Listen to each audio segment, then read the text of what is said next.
My great fellow Americans, earlier today, on the eve of the Thanksgiving holiday, two members of the National Guard serving in Washington, D.C., were shot at point-blank range in a monstrous ambush-style attack just steps away from the White House.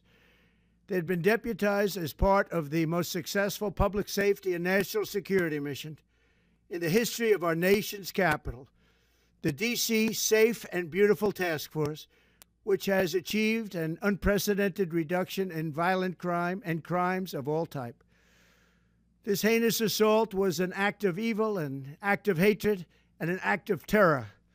It was a crime against our entire nation. It was a crime against humanity. The hearts of all Americans tonight are with those two members of the West Virginia National Guard and their families. The love of our entire country is pouring out for them, and we are lifting them up in our prayers.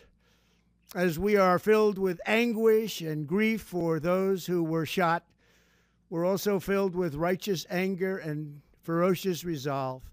As President of the United States, I am determined to ensure that the animal who perpetrated this atrocity pays the steepest possible price. I can report tonight that, based on the best available information, the Department of Homeland Security is confident that the suspect in custody is a foreigner who entered our country from Afghanistan, a hellhole on earth. He was flown in by the Biden administration in September 2021 on those infamous flights that everybody was talking about. Nobody knew who was coming in. Nobody knew anything about it. His status was extended under legislation signed by President Biden, a disastrous president, the worst in the history of our country. This attack underscores the single greatest national security threat facing our nation. The last administration let in 20 million unknown and unvetted foreigners from all over the world, from places that you don't want to even know about.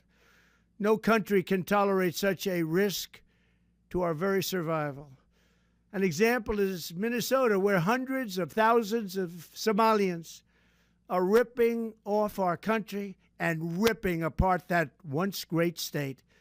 Billions of dollars are lost, and gangs of Somalians come from a country that doesn't even have a government, no laws, no water, no military, no nothing. As their representatives in our country preach to us about our Constitution and how our country is no good. We're not going to put up with these kind of assaults on law and order by people who shouldn't even be in our country. We must now re-examine every single alien who has entered our country from Afghanistan under Biden, and we must take all necessary measures to ensure the removal of any alien from any country who does not belong here or add benefit to our country. If they can't love our country, we don't want them.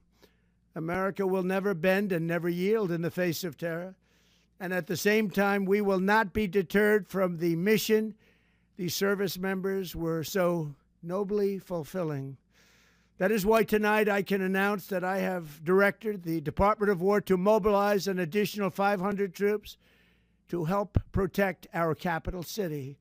We will make America totally safe again, and we will bring the perpetrator of this barbaric attack to swift and certain justice if the bullets going in the opposite direction haven't already done that.